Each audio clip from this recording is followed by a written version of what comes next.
Hey guys, आजकल हर दिन कोई ना कोई खुलासा हो रहा है ड्रग कार्टेल के किंगपिन्स के क्लाइंट्स को लेकर।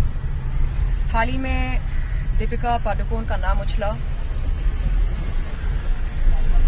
हम सब जानते हैं कि बॉलीवुड और ड्रग्स, इन दोनों का काफी गहरा नाता रहा है,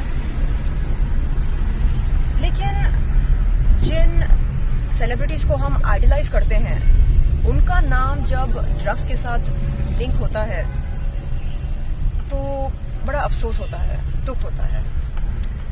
मुझे याद है कई साल पहले जब एनडीटीवी इमेजिन के किसी टॉक शो पर मुझे बुलाया गया था एक सिजलिंग डांस परफॉर्मेंस के लिए। मैं वहां गई। वहां पर फरहान अख्तर थे, उन्हीं का टॉक शो था by the way, and Deepika Padukone भी थी।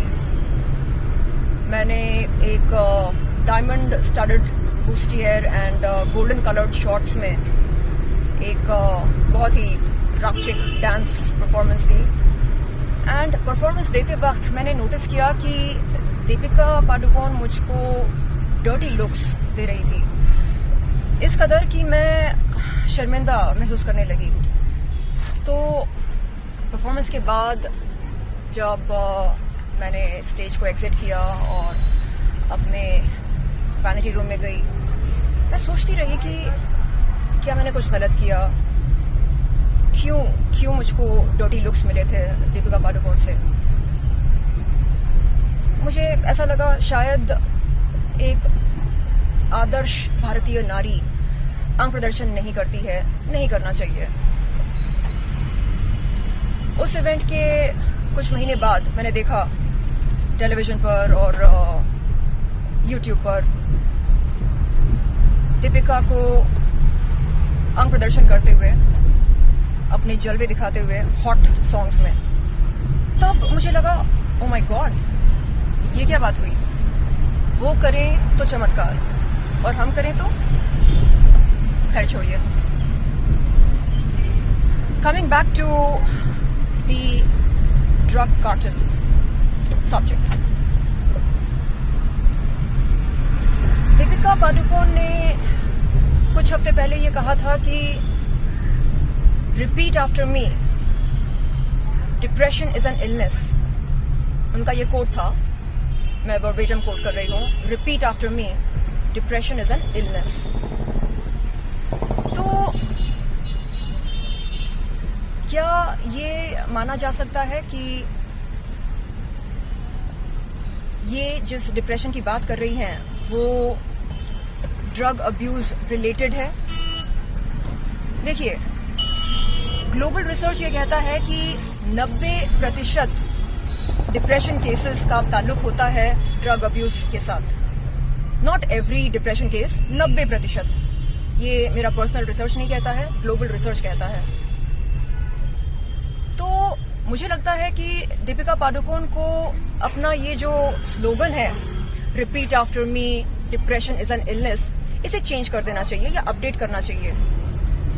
नया स्लोगन होना चाहिए, repeat after me, narcotics indulgence is a criminal offence. Repeat after me, narco terrorism is illegal.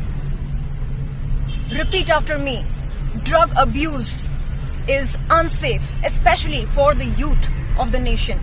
Repeat after me, drug abuse leads to depression in most cases. Repeat after me, I will not engage in drug abuse. Repeat after me, depression is not an illness.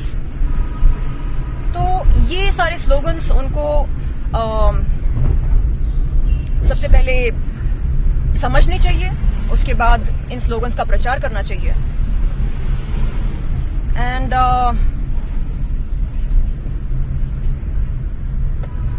जो चिढ़ उनको मची थी मेरा hot costume देखकर, मेरा अंग प्रदर्शन देखकर, अगर वही चिढ़ उनको मची होती ड्रग्स को लेकर या ड्रग इंडल्जेंस को लेकर, तो यकीनन वो डिप्रेशन का शिकार नहीं होती, ऐसा मेरा मानना है.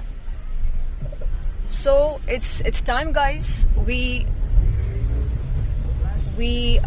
wake up, smell the coffee and start differentiating between what is real and what is perceived reality.